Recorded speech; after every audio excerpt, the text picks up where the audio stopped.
একদা হজরত ফাতেমা রাদিয়াল্লাহু তাআলা আনহা এক ইহুদি বান্ধবীর সাথে একটি বাগানে দাঁড়িয়ে কথা বলছিলেন। এমন সময় একজন লোক এসে সেই ইহুদি মেয়েটিকে বললেন, আপনার বাবা আপনাকে বাড়িতে যেতে বলেছেন। তখন মেয়েটি সেই লোকগুলোর সাথে তার বাড়িতে চলে যায়। বাড়িতে যাবার পর সেই মেয়েটির বাবা মেয়েটিকে বললেন, মা, তোমার বিয়ের জন্য একটি ছেলে নির্বাচন করেছি। ছেলেটি ইহুদি সম্প্রদায়ের এক শিল্পপতির ছেলে। তুমি কি এই বিয়েতে রাজি আছো? তখন মেয়েটি বলল, বাবা, এই উত্তরটি আমি আপনাকে কালকে দেব। আজকে রাতে আমাকে একটু সময় দিন, আমি একটু ভেবে দেখি। মেয়েটির বাবা মেয়েটিকে সময় দিল। মেয়েটি তার বাবার কাছ থেকে সময় নিয়ে কোনো দিকে না তাকিয়ে এক দৌড়ে হজরত ফাতেমা রাদিয়াল্লাহু তাআলা আনহার কাছে চলে আসলেন। মেয়েটি হজরত ফাতেমা রাদিয়াল্লাহু তাআলা আনহার কাছে এসে বললেন, বোন, তোমার সাথে আমার দীর্ঘ 12 বছরের সম্পর্ক। এই দীর্ঘ সময়ে তুমি কখনো আমাকে ভুল পরামর্শ দাওনি। আশা করছি আজকেও তুমি আমাকে কোনো ভুল পরামর্শ দেবে না। আমার জন্য আমার বাবা একজন ছেলে নির্বাচন করেছেন। ছেলেটি হচ্ছে ইহুদি সম্প্রদায়ের এক বিশাল শিল্পপতির ছেলে। সেই ছেলেটির সঙ্গে আমার বাবা আমাকে বিয়ে দিতে চান। তুমি বলো এখন আমি কি করব? তখন হজরত ফাতেমা রাদিয়াল্লাহু তাআলা আনহা মেয়েটির এই কথা শুনে বললেন, বোন, যেহেতু তোমার বাবাই ছেলেটির সঙ্গে তোমার বিয়ে ঠিক করে ফেলেছেন এবং তোমার বাবা চাইছেন এই ছেলের সঙ্গে তোমার বিয়ে দিতে, সেহেতু তুমি এই বিয়েতে রাজি হয়ে যাও। তখন মেয়েটি ফাতেমা রাদিয়াল্লাহু তাআলা আনহাকে বললেন, হে বোন, আমি এই বিয়েতে রাজি হতে পারি, কিন্তু একটা শর্ত আছে। শর্তটা হলো, যদি তুমি আমার এই বিয়েতে উপস্থিত থাকো তবেই আমি এই বিয়ে করব। তুমি তো জানো আমি তোমাকে কতটা ভালোবাসি। তখন হজরত ফাতেমা রাদিয়াল্লাহু তাআলা আনহা মেয়েটিকে বললেন, তোমরা ইহুদি আর আমরা মুসলমান, আর তুমি তো জানো যে ইহুদিরা মুসলমানদেরকে একদমই সহ্য করতে পারে না। আর আমি যদি তোমার বিয়েতে যাই তাহলে আমার বাবা হজরত মুহাম্মদ সাল্লাল্লাহু আলাইহি ওয়াসাল্লামকে মুসলমান সম্প্রদায়ের কাছে প্রশ্নের সম্মুখীন হতে হবে এবং আমার বাবাকে নিয়ে তারা হাসি ঠাট্টা করবে। এছাড়াও তোমাকেও ইহুদি সম্প্রদায়ের কাছে প্রশ্নের সম্মুখীন হতে হবে এবং তারাও তোমাকে নিয়ে হাসি ঠাট্টা করবে। তাই আমি তোমার এই বিয়েতে উপস্থিত হতে চাইছি না। তখন সেই ইহুদি মেয়েটি হজরত ফাতেমা রাদিয়াল্লাহু তাআলা আনহাকে বলল, তুমি যদি আমার বিয়েতে উপস্থিত না থাকো তাহলে আমি কথা দিলাম কিয়ামত হয়ে গেলেও আমি বিয়ে করব না। মেয়েটির এমন কথা শুনে এক পর্যায়ে নিরুপায় হয়ে হজরত ফাতেমা রাদিয়াল্লাহু তাআলা আনহা সেই মেয়েটিকে বললেন, ঠিক আছে বোন, আমি তোমার বিয়েতে যাব, তুমি এই কথা তোমার বাবাকে জানিয়ে দাও। তখন মেয়েটি ফাতেমা রাদিয়াল্লাহু তাআলা আনহার কথা শুনে এক দৌড়ে বাবার কাছে এসে বললেন, বাবা, আমি এই বিয়েতে রাজি আছি, তবে একটি শর্ত আছে। শর্তটা হলো, আমার বিয়েতে মোহাম্মদের মেয়ে ফাতেমা আমার সাথে থাকবে। তখন মেয়েটির বাবা বলল, মোহাম্মদের মেয়ে যদি আমাদের এই বিয়েতে আসে তাহলে সেটা আমার এই স্ট্যাটাসের সঙ্গে মিলবে না, কারণ সে হচ্ছে গরিব এবং তার বাবাও গরিব। তারা ঠিকমতো 2 বেলা খেতে পারে না এবং ভালো জামা কাপড়ও তাদের নেই। তাহলে তারা কি করে তোমার বিয়েতে আসবে? তাছাড়া তোমার বিয়েতে যারা আসবে তারা সবাই ধনী শিল্পপতির ছেলে মেয়ে, তাই মোহাম্মদের মেয়ে ফাতেমাকে দাওয়াত করা যাবে না। তখন মেয়েটি তার বাবাকে বলল, বাবা, এটাই আমার ফাইনাল ডিসিশন। ফাতেমাকে যদি আমার এই বিয়েতে আসতে বাধা দাও তাহলে আমি জীবনেও এই বিয়ে করব না। এক পর্যায়ে তার বাবা নিরুপায় হয়ে রাজি হলো এবং মেয়েকে বলল, আমি তোমাকে অনুমতি দিতে পারি, তবে একটা শর্ত আছে। শর্তটা হলো, যদি মোহাম্মদের মেয়ে ফাতেমা আমার বাড়িতে আসতে চায় তাহলে তাকে অবশ্যই সুন্দর এবং নতুন জামা কাপড় পরে আসতে হবে। যদি পুরাতন জামা কাপড় পরে চলে আসে তাহলে আমার বাড়িতে সে ঢুকতে পারবে না। বাবার এই কথা শুনে মেয়েটি আবার দৌড়ে হজরত ফাতেমা রাদিয়াল্লাহু তাআলা আনহার কাছে গিয়ে বলল, হে বোন, তুমি আমার বিয়েতে যাও তা আমার বাবা চান না, তবে আমার বাবা একটা শর্তেই রাজি হয়েছেন। শর্তটি হলো, আমার বিয়েতে তুমি যদি যাও তাহলে অবশ্যই নতুন জামা কাপড় পরে তোমাকে আসতে হবে। এখন তুমি বলো যে তুমি আমার বিয়েতে যাবে কিনা। এই কথা শুনে ফাতেমা রাদিয়াল্লাহু তাআলা আনহা কেঁদে কেঁদে বললেন, বোন, আমার জীবনে এমন কোনো দিন কেটে গেছে আমি আমার জীবনে নতুন জামা কাপড় চোখেই দেখিনি। সপ্তাহের পর সপ্তাহ চলে যায়, যার ঘরে চুলার আগুন ধরে না, দিনের পর দিন চলে যায়, আমরা না খেয়ে থাকি, সেখানে নতুন জামা কি করে পাবো বলো?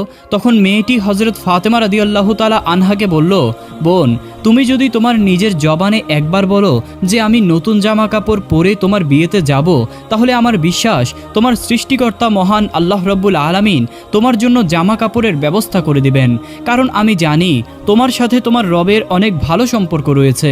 মা ফাতেমা রাদিয়াল্লাহু তাআলা আনহা এক সময় আবেগী হয়ে বললেন, ইনশাআল্লাহ আমি তোমার এই বিয়েতে যাব এবং পৃথিবীর সবচাইতে দামি জামা কাপড় পরিধান করেই যাব ইনশাআল্লাহ। তখন সে মেয়েটি দৌড়ে তার বাবার কাছে গিয়ে তার বাবাকে বলল, বাবা, ফাতেমা আমার বিয়েতে আসবে এবং সবচেয়ে দামি কাপড় পরিধান করে আসবে এমনটি ওয়াদা করেছে।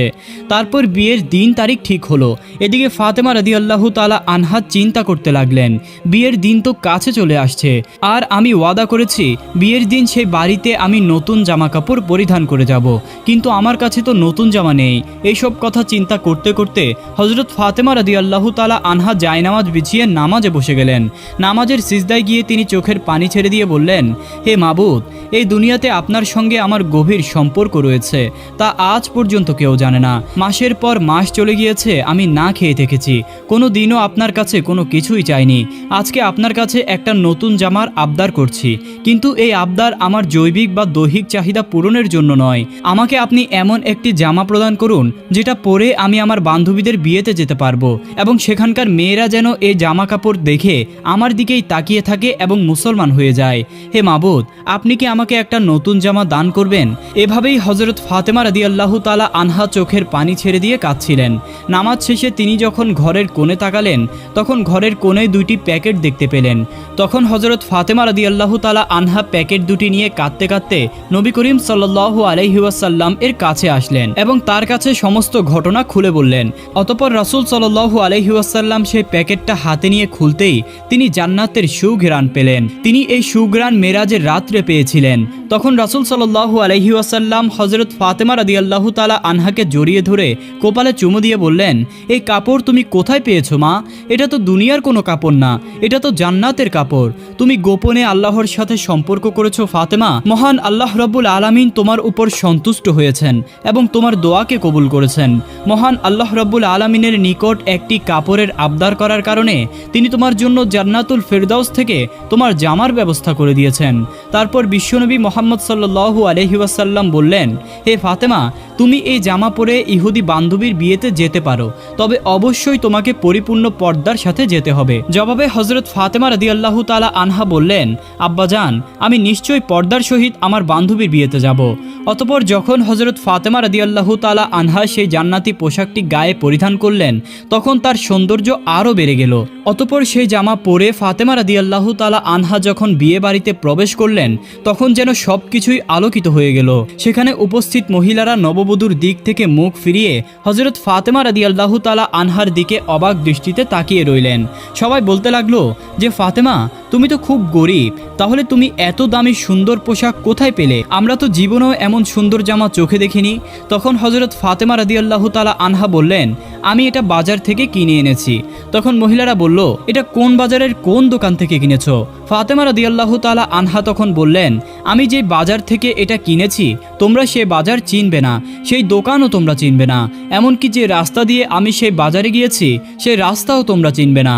তখন সে মহিলারা বলল, হে ফাতেমা, তুমি শুধু সেই ঠিকানা বলতে দেরি, কিন্তু আমাদের চিনতে দেরি হবে না, আমরা চিনব, তুমি শুধু একবার সেই ঠিকানা বলে দাও। তখন ফাতেমা রাদিয়াল্লাহু তাআলা আনহা তাদেরকে বললেন, হে বোনেরা আমার, আমি যে বাজার থেকে এবং যে দোকান থেকে সেই কাপড়টি ক্রয় করেছি সে বাজারে কোনো সাধারণ রাস্তা দিয়ে যাওয়া যায় না। ওই দোকান এবং ওই মার্কেটে যেতে হলে ভিআইপি একটি রাস্তা দিয়ে যেতে হয়, এবং সে রাস্তার নাম হলো সিরাতুল মুস্তাকিম। যে রাস্তার জন্য আমার বাবা সব সময় দিনের দাওয়াত দিয়ে থাকেন, যে রাস্তার জন্য আমার বাবা তায়েফে 3 বার রক্তাক্ত হয়েছেন, যে রাস্তার জন্য আমার বাবা উম্মতি উম্মতি বলে সর্বদা ক্রন্দন করে থাকেন, সে রাস্তার নাম হচ্ছে সিরাতুল মুস্তাকিম। তোমরা যদি সে রাস্তা দিয়ে চলতে থাকো তাহলে কিছুটা সামনে একটি বাজার পাবে। সে মার্কেটের বা বাজারের নাম হলো জান্নাত।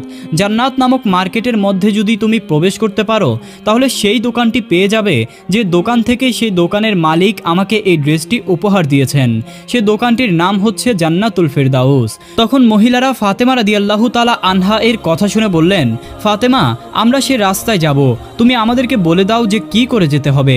ঐতিহাসিকদের মতে উপস্থিত অধিকাংশ মহিলারাই ফাতেমা রাদিয়াল্লাহু তাআলা আনহা এর গায়ের শোভাবর্ধনকারী কাপড়টি দেখে এতটা আবেগপ্রবণ হয়ে পড়েছিলেন যে সেই নারীরা সেটা পাওয়ার জন্য মনে হচ্ছিল যেন জীবনও দিতে পারবেন। তখন ফাতেমা রাদিয়াল্লাহু তাআলা আনহা বললেন, সেই রাস্তা দিয়ে যদি বাজারে যেতে হয় তাহলে তোমাদেরকে আমার সাথে সাথে একটি বাক্য উচ্চারণ করতে হবে। তখন সেই নারীরা বলল, আমরা উচ্চারণ করব, তুমি বলো। তখন ফাতেমা রাদিয়াল্লাহু তাআলা আনহা শাহাদা বাক্য উচ্চারণ করে বললেন, বলো, লা ইলাহা ইল্লাল্লাহু মুহাম্মাদুর রাসূলুল্লাহ সাল্লাল্লাহু আলাইহি ওয়াসাল্লাম। তখন সেখানে উপস্থিত 370 জন মহিলা সবাই সেই বাক্য পড়ে মুসলিম ধর্ম গ্রহণ করলেন। আল্লাহ তাআলা বলেন, হে আমার বান্দাগণ, যদি তোমরা আমাকে মনে প্রাণে বিশ্বাস করো তাহলে দুনিয়ার জমিনে তোমাদের চাইতে দেরি হবে কিন্তু পেতে দেরি হবে না। রাব্বুল আলামিন আমাদেরকে আল্লাহর উপর তাওয়াক্কুল করা এবং বেশি বেশি আমল করার তৌফিক দান করুন, আমিন। একদা ফাতেমা রাদিয়াল্লাহু তাআলা আনহা জায়নামাজে বসে কাঁদছিলেন। তার দু চোখের পানিতে বুক ভেসে যাচ্ছিল। এমন সময় হযরত মুহাম্মদ সাল্লাল্লাহু আলাইহি ওয়াসাল্লাম ফাতেমার বাড়িতে আগমন করলেন এবং ফাতেমার ঘরে প্রবেশ করে দেখতে পেলেন জায়নামাজে বসে ফাতেমা রাদিয়াল্লাহু তাআলা আনহা অঝরে কাঁদছেন।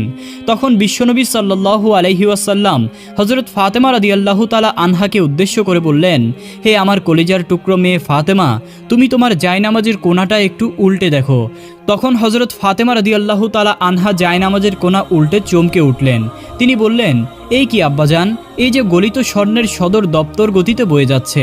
তখন মুহাম্মদ সাল্লাল্লাহু আলাইহি ওয়াসাল্লাম বললেন, মা, তোমার প্রয়োজন মতো স্বর্ণ উঠিয়ে রাখো, তার দ্বারা তোমার সংসার পরিচালনা করা এবং দুনিয়ার আরাম আয়েশ জাঁকজমক যা ইচ্ছা তাই করতে পারবে। দুনিয়ার সুখ শান্তি ক্ষণস্থায়ী, পরকালের সুখ শান্তি চিরস্থায়ী। এখন তুমি বুঝিয়ে বলো মা, দুনিয়ার সুখ শান্তি চাও নাকি আখিরাতের সুখ শান্তি চাও?